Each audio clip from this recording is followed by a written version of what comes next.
Before we open today's valve and let this episode flow, quick sprinkler shout out. The Fire Sprinkler Inspection, Testing, and Maintenance Certificate Program is coming in hot June 9th through the 11th. It's 3 fully charged days at the AFSA Fire Sprinkler Lab in Richardson, Texas, built in collaboration with the Oklahoma State University. There's no dry training here. You're tripping valves, flowing hydrants, testing pumps, and soaking up NFPA 25 knowledge the hands-on way. You'll walk away with 2.4 CEUs, a solid certificate, and skills that actually hold water. Hit the link in the description to learn more. Keep an eye out for the AFSA marketing for sprinkler info into your feed. Now let's get this episode flowing.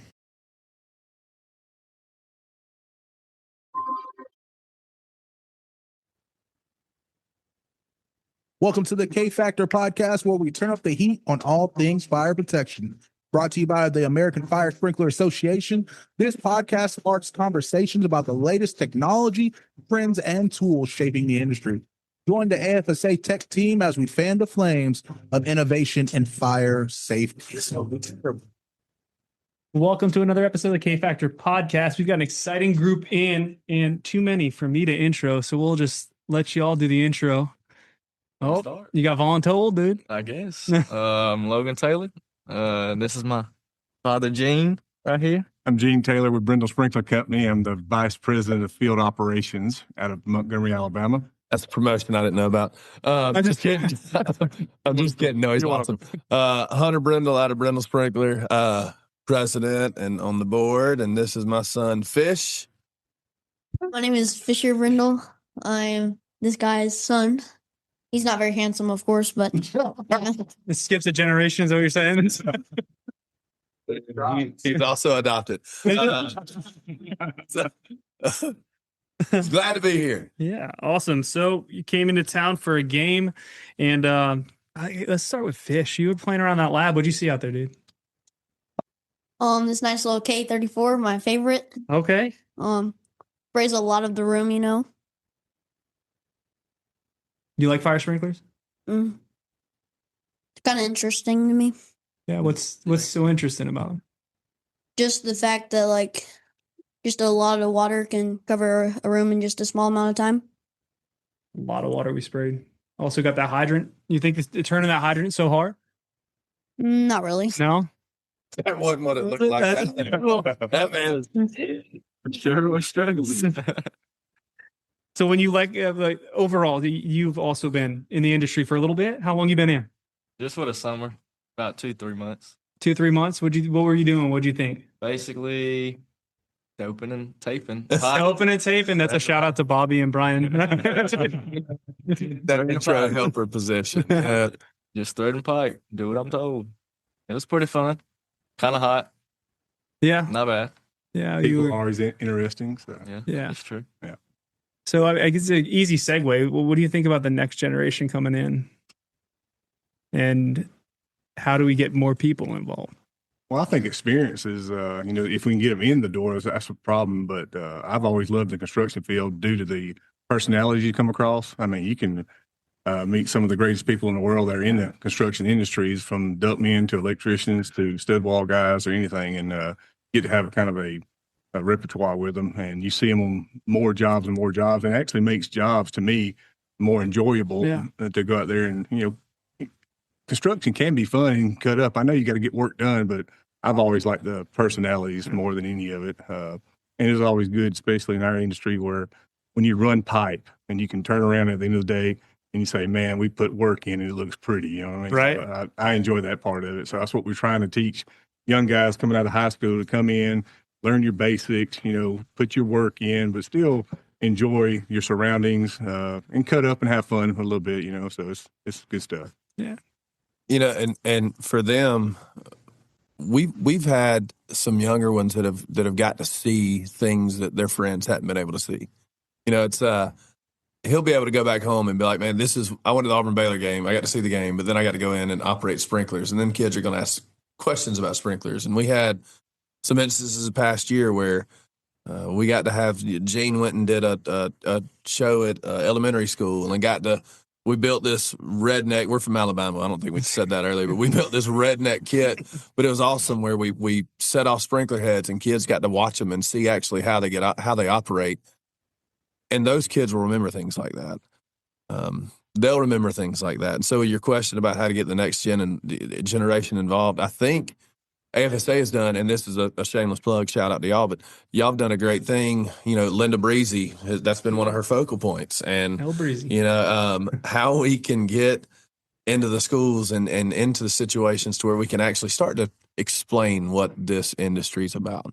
And people know electric, they know HVAC, they know different things like that, like those things, but they don't really know. They don't look up and say, all right, that's a sprinkler head.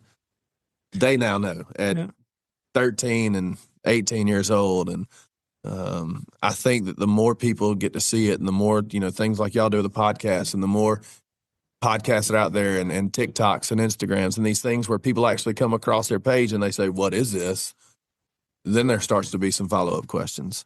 So I think, majority of the time it's family that, somebody, and that's how you get in. And how can we make it more attractive to where, this age group says, man, that was cool. I got to meet Big Nate. I got, Nate Dogg. I got to meet Nate. I got to meet Josh. I got to meet Bob and got to putt in his office. But that was all great. But let me tell you about this thing that I saw that could save my house, that could save my life, that could save other people. Those things matter. How can I install, a fire department? And so I think little things like that, just information as it continues to grow and get legs and get involvement. And Logan had one of his friends that came and worked with us this summer that had no clue about what a sprinkler was. Yeah. He worked for this summer. He may come back at Christmas. He may turn around and run. Right. But he got to come experience and get on a job site, see what actually happens, that it's not just, Bob always makes a joke, just put the pipe, turn it to the right. Yeah. But there's so much, that is, but like Gene just said, you got to see the end result of saying, I possibly put something in that helps save somebody's life. That's pretty daggum cool. So that's how I hope that we continue to get to them, is just continue to get information to them the best we can. Your little book, little things that people can see that you don't think really is going to influence somebody, but you influence one person. We saw it with Nelson Mandela. You influence one person. How many people can get impacted by that one person? Logan, did you talk to your friend at all about his experience? I tried, but I don't think he liked the work. Yeah. I think he was scared of it. Fair enough. It's hard work. Yeah. It's hard work. Did you get to see any cool sites? That's what I love about our industry. You go from a chicken murdering facility, as Bob says, right? You go to a butchering place to I mean, not really. I No. mean, I stayed on basically one building, the AFSA State House. I mean, it was still fun, though. Yeah. They tried to teach me Spanish, but I ain't too good about that. So Logan got to be on a job. We've had a guy that's been with us for 37 years. And what's cool is Gene was his helper at one point. I was his helper at one point. Logan was his helper this summer. My brother was his helper. And so they were on this, 300,000 square foot, 7-story building that he got to kind of see get constructed and just, that history alone, that three of us, hopefully maybe one day if he stays, his hips bothering, shout out to Marvin. But hopefully that maybe, he'll be around in 5 years and Fish gets to be his helper. So he'll say he'll retire before that happens. But so yeah, Logan got to be on a pretty cool job site this summer that kind of got to see some interesting things as it got constructed. So, you going to stay in, or do you not know yet? Hopefully stay in. Yeah. You like it enough to stay in? Yeah, it's pretty fun. But it just depends how school goes. Yeah. Fair enough. Gene, I was going to say, Gene's had some conversations with him, and there's and congratulations to you on FPE. And, there's some things that they can do that can really impact this industry. And that's, the FPE route's something that I think could attract both of them. So it's an easy orange transition if you go to Oklahoma State. We We've had that conversation. We've already talked about it. He wants to go to Auburn. Yeah, for sure. But consider other schools. You never know. So I think you asked off the air earlier about what attracted him to the job, and he said money. Yeah. But money's great, but sometimes like the apprenticeship program that through AFSA offers that Brendle allows. Money helps too with that. Sure. The more levels you pass, Brendle offers more compensation for it, so that works good. And really, with the industry, just in my knowledge, the sky's the limit. If you just get out there, put your nose down, and work and study and do what you're supposed to do, you can go places in this industry right now. So that's great. One of the few industries I think that the harder you work, the more the outcome is. You can work hard and get that reward. I don't think many industries are like that anymore. When I was 20 years old, so 20 plus years ago, I was at a job with Gene in Enterprise working with him. And When I it fired you? was probably, he did fire me. But it was one where you talk about just the hard work and all of those things. It was one where I walked in and just a day with him, I was like, I hope he sticks around because, you know, he'll be somebody in the future that will be huge. And then years later, we met on the back of a loading dock, and I just had the conversation. It was like, and now that I'm in here, I'm just want to remind you of that conversation. And you know, now, you know, he worked through it, and then came in as a super, and now he's, you know, running the field operations. And last night, Fish and I were having the conversation. He was asking about some guy. We got a guy that's been with us 54 years. And Wow. he was asking the question about that, like, you know, how was he when you were growing up? I was like, he was great. And he was like, who do you think might be that person for me? And we just had those conversations. So conversations are starting to happen. And it's just, it's a neat thing as the hard work. And we got a bunch of guys that are doing it. And, a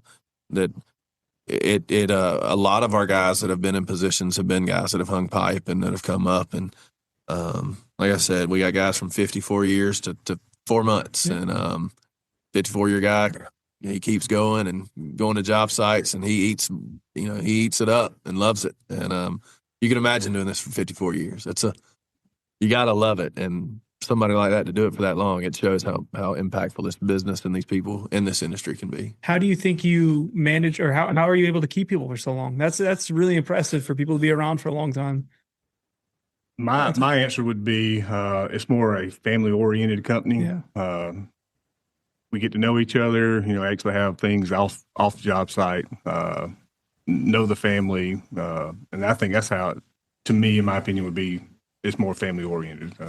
So I enjoy the people around me. I enjoy the people working with me, all the supervisors, the foremans, the helpers, you know, you get to know them all by name. And for me personally, that's what I think it is. Yeah. You know, mom and dad, you know, I think it's such a testament to them. So I'm third generation. Granddad started it. 1960 is when we started. And in 76, there's a friendly separation. One took the fab, one took the install. And mom and dad invested so much into the people. It was, you know, we do a big Christmas every year, and we'll cater all the food in and cook, and we get presents for all the employees' kids. And, you know, there was a time where it was, you know, dad was striving to say if the company does well, then I want my employees to do well, because without the employees, they're in the company. And so he invests, you know, they just did so much to try and make everyone understand that it wasn't an owner in a company, but it was, we're all owners in this. And how can we make sure that we do the best for everybody, and everybody will reap the rewards? And they did an excellent job in setting a standard. And it was such an easy standard for me to step in and follow. You know, just treat everybody with respect, love on them, get to know names, you know kids' names. I mean, graduations, they'd go to graduations from employees' kids. And they just, I think that helped. So we got 2 50-year guys. We probably have about 6 40-year guys. And I'd say it's partly because of the mom and dad and how they do things and how they started it. And then B, I think it's the people inside the company. You know, when you have good people, it attracts good people. Right. And I think that the ways that they surrounded themselves with other people in the industry, it is a family, and we go on trips together. We have our Alabama Association meeting coming up in September, and you know, most everybody will get in their individual hotel rooms. We don't. We get a big old house, and we put 40 of us in there. And it is the most chaotic, fun weekend of your life, because it's, you know, you're getting to hang out with wives and kids, and not many you know, you go in there you work. You know, I tell Bethany all the time, which is my wife, that you spend more time with your work family than you do your home family. Sure. And for us to be able to take that and then go on the road and then not be sick of each other, it just plays a huge role in I think keeping people happy. And then I think the industry, you don't get burnt out on it. I know that there's some people that it can get tiresome at times, but when you have an industry that's as impactful as this one, I think it also keeps you interested every day where it's like, it's a new, exciting day. It's like, you know, the Truman Show when he wakes up. It wasn't the same repetitive thing. It was, you know, something exciting and new every day. So I think that's pretty key. Like you mentioned earlier, swapping jobs, you know, you're on a job for 6 months and you get to go, and the next job may be, you know, 3-4 weeks and you get to go to another job. So Yeah. you actually do have a good change of scenery. You know, you may be in a motel, maybe in a parking deck, maybe in an office building, maybe in a, you know, battery plant. Yeah. You know, it's all kind of different industries you get to sprinkle. So it does, you know, you see a lot of pretty neat stuff out there in these buildings. So I think that's something that's good. Another for folks. always fresh, always That's something right. different. Exactly right. Yeah, different technology. You know, thinking about the Airbnb comment you made about 40 people, if you have 40 of them, who's usually the one chefing it up whenever you guys are all together? Who's the one that's doing what? All the cooking. Oh, no, man. We lazy. No. We walk right next door to a restaurant. We'll all sit down. No, there was our old Huntsville guy who retired. His wife will always bring some stuff. She'll bring some cookies and some other stuff like that. But no, we get down there. I mean, you got class from 8, you know, to 8 to 5, and then you get this, and so it's, you know, you do breakfast on the way to class, you do dinner at night. But we will do that. We'll go out, all of us and all the family, and we'll get a big. We out and eat all together, and yeah, most of the time it's just it's going out and eating. Ain't nobody cooking around there. Now, I'll beg to differ. You know, we have coffee in the morning, Yeah. and especially at night too. We'll have snacks and drinks and stuff like that. And he brought, you know, table tennis stuff, or we have cards, or play spoons. And you have Logan, who's 18, and Fish, who's 10, 12? Jeez, 13. 13, not bad. I feel bad, man. 13 and a half. But I mean, just my kid and his kid playing together, me and Hunter playing together, and then you have all other families around. And again, you build kind of like a family bond, and it's very fun, interesting. And we had a young man, Dustin Green, his son Bennett, who's a little bitty, you know, get down in the floor and play cars with him. He's that small, you know what I mean? So it's good. But it's, you know, it's exposing them to what this industry is too. That's I mean, right. it's just little things. I mean, even at the Christmas time, we'll have 250, 300 people in there at the office, and it's probably I have probably 2 favorite days of the year. One is when we get to hand out bonuses, and then the Christmas party. I'll make people sing either, we do it at July or Christmas, and I'll make them sing either, you know, patriotic songs or Christmas songs, and they hate it, but they love it.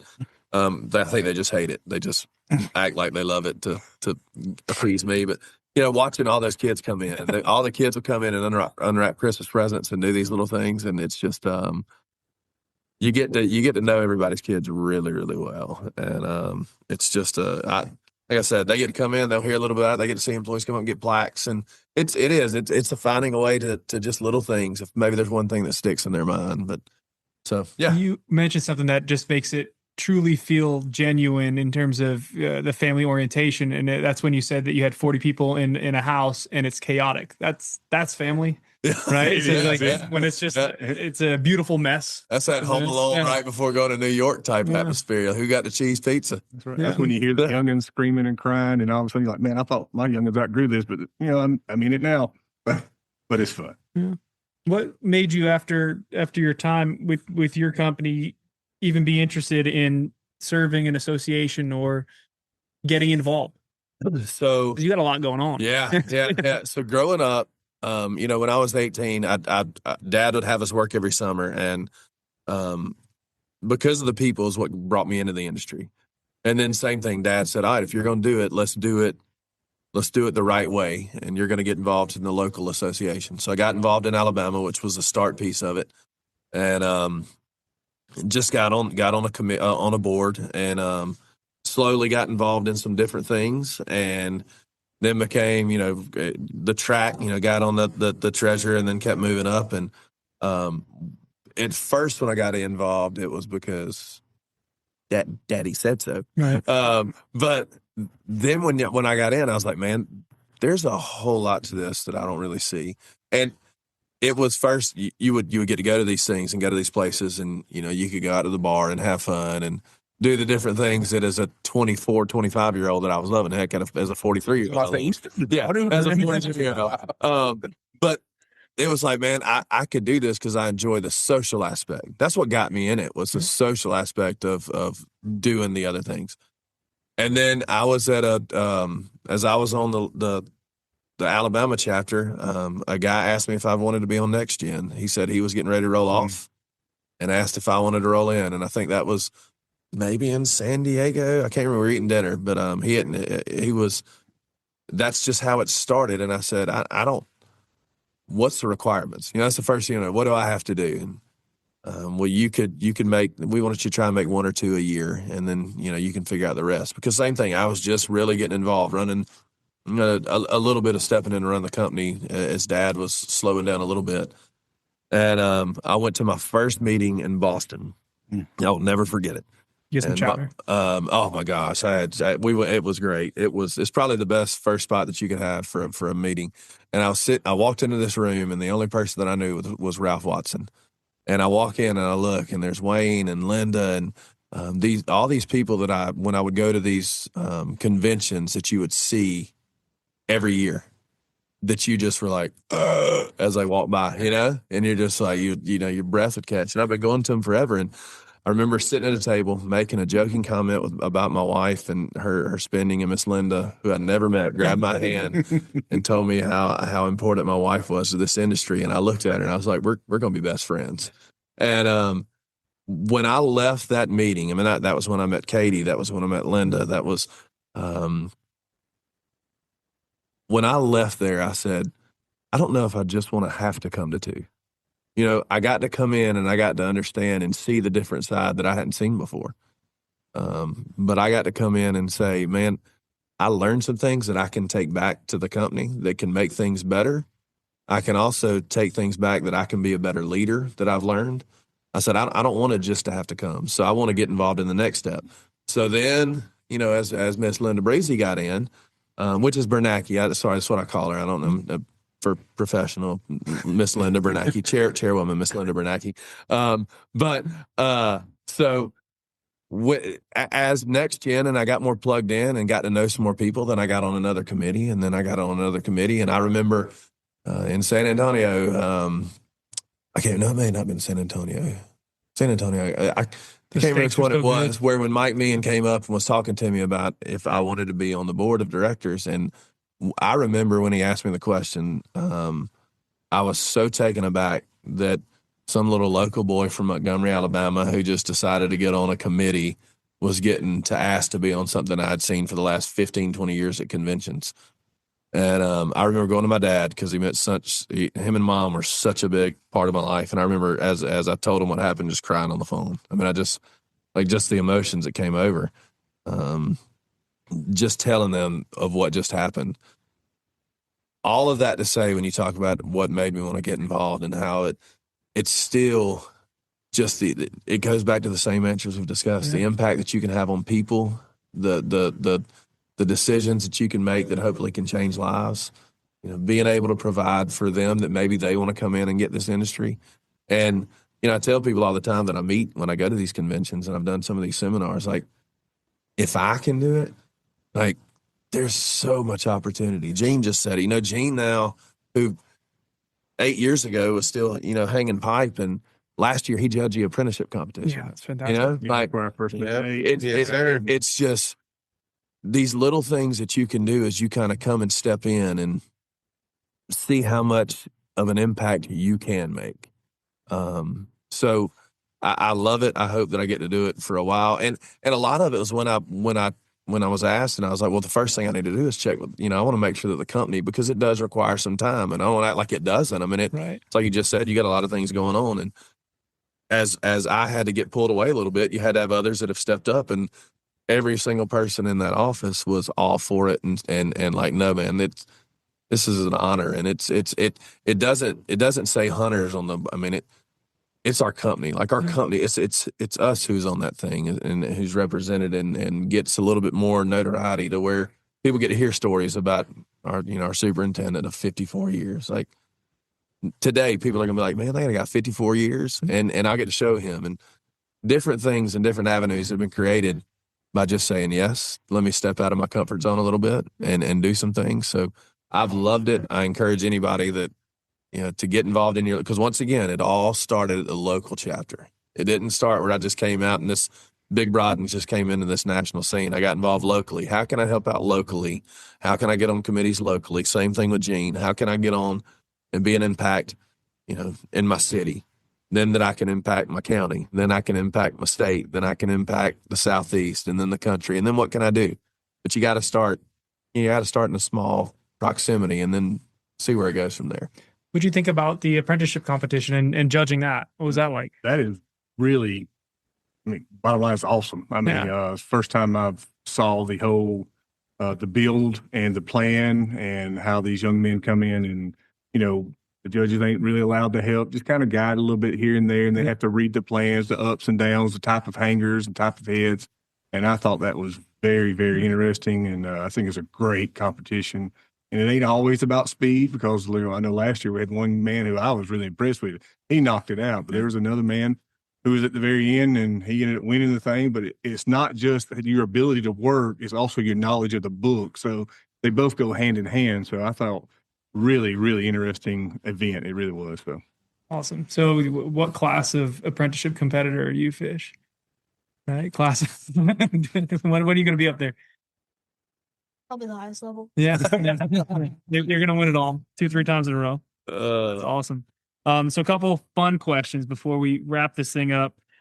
Big Auburn fans. Yeah. Is there a Auburn tradition, if you could bring it into the fire protection industry, what would the Auburn tradition be? is there a firewall, like a tiger walk?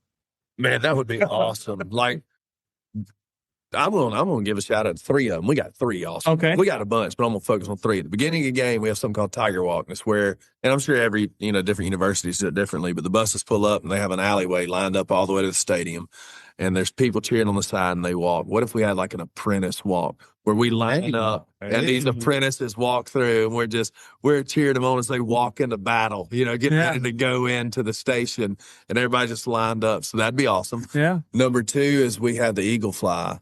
Right before the game, we sang the national anthem, and then all of a sudden that eagle comes out and flies around, and everybody's just going hyped up. If we could somehow, maybe we get one of Jay Strickland's pets involved, do something. It doesn't, what's he have? He calls it a lima, or I don't even remember what he calls. Where he combines, who knows what he does, but he's got so many animals that he just makes up. Like Noah's Ark, he just went in there and just started picking animals off and breeding them. So we have the eagle, and then the third we roll toilet paper trees. So maybe at the end of something we can bring out some toilet paper and roll something at convention. I don't know if it's fun. Yeah, I mean, who doesn't enjoy throwing toilet paper? Like, when's the last time you rolled a house as a child? Teflon tape. Yeah, Teflon tape. It's gonna make so many significant others mad because they're gonna end up in the washing machine. Yeah, don't you remember rolling trees? Did y'all roll? I mean, over here y'all roll houses. Eggs. You did eggs. Yeah, I shouldn't have meant that out loud. But yeah, we were more. We did toilet paper, and we would put you'd fork people's yards with a gun, and then saran wrap cars. But no, those are our 3 big ones. Our 3 big ones at Auburn are the toilet paper, the Tiger Walk, and the Eagle Flying are just. What about when they come out on the field? They always have the smoke and the sparks. Yeah. Maybe we have the K-25 heads go off. It's trying to drown everybody. Have it just far enough apart so they don't get wet. Fair enough. Yeah.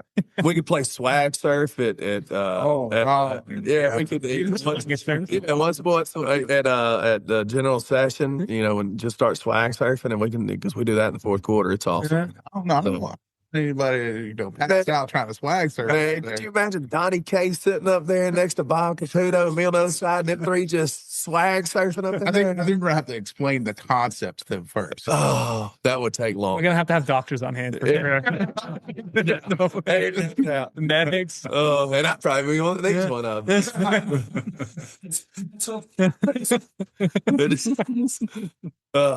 So yeah, those would be it. This will probably be released after the game, but we got to get it on record. Score prediction. We're going right down the table. See who gets closest. Maybe we'll send some swag your way. Baylor, Auburn. You got it. I'll start it. Okay, I got Auburn winning 35-17. Okay. 24-7. Auburn. 24-7. I'm going 31-21 because I think there's going, and it may be a little higher than that, but let's go. I think both offenses are going to be pretty strong. 38-24 Auburn. Auburn. So go Baylor. No, baby. No? I mean, All 2.5 right. point line means it could go either way, but We'll see. we'll see what happens. We're coming in, we're coming over to Texas and see what He's happens. going to make a statement. That's what Yeah. We got it. We got one of our kids that's from their town that Logan played football with. Y'all watch him. 15, Keldrick Falk. He's going to be out there tonight. And little brother. and his brother, but JJ. But What they, position?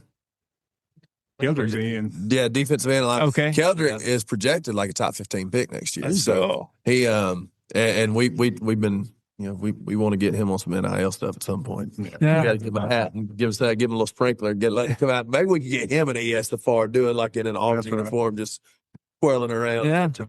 Bring him down to the lab and get a photo shoot in. That's right. That'd be fun. That'd be awesome. Then kind of a fun one. If you were a type of sprinkler, what sprinkler would you be and why? And I think Fish has this one lined up, right? K34. Big guns. What you got, Logan? I don't know. Probably one of the bigger ones, probably. Okay. I like to make a statement. Do you? You've been awfully quiet this trip, though. Because I don't know y'all yet. Okay. Hey, Yeah, you always got to watch the quiet one. that's right. It's all big family. As soon as you said you've been hanging and banging for the summer, you're in a big family. Nationwide, dude. That's right. Yeah. I'm kind of simple, just a 5'6", 200-degree, white, semi-recessed. Okay. That thing can go anywhere. It's universal. Yeah. That's what, And looks good while you're doing it. exactly right. Yeah. That's me. Like it. I think I'd be the painted sprinkler head that got brought back to the shop. And I'm like, there was a purpose. Yeah. You had a purpose. You had some obstacles in your way. And now you have a choice. Like, we can either put you back in the box or we can try and get you replaced and see if you can go back out and live your life. And you'll probably work. Yeah. Right? Like, you're really, yeah. Yeah. But I'm Probably also do fine. leaning on like my brethren. Like, I'm looking around like, hey, did you bring did you help out? So I think that's what I'd be. I'd be a painted sprinkler head. Maybe with a little bit of a bent, deflector. Maybe. Possibly. We'll see. Yeah. You've been thrown in the bucket. That's right. The That's bucket right. right below. I'm probably in the rusted sprinkler head that got brought back at the bottom of the bucket. That's a good That's what my spot. dad would say. Yeah. But there's room for that. ITVs. Yeah, yeah. There's plenty of. Yeah, just taking a scrapyard. Yeah. Maybe get paid off somehow. Well, awesome. We really appreciate y'all coming out and appreciate our listeners. You can find us. This is going to be the first one with our new camera on YouTube. Not sure quite when it's going to release, but catch us at Spotify, Apple Podcasts, whatever, and we'll catch you on the next one. This has been the K Factor Podcast. If you enjoyed the show, don't forget to like, subscribe, and share wherever you tune in to podcasts. Or head over to our website for more. Reach out to us anytime at technical@firesprinkler.org. Stay safe and always learn as we keep the fire protection conversation going.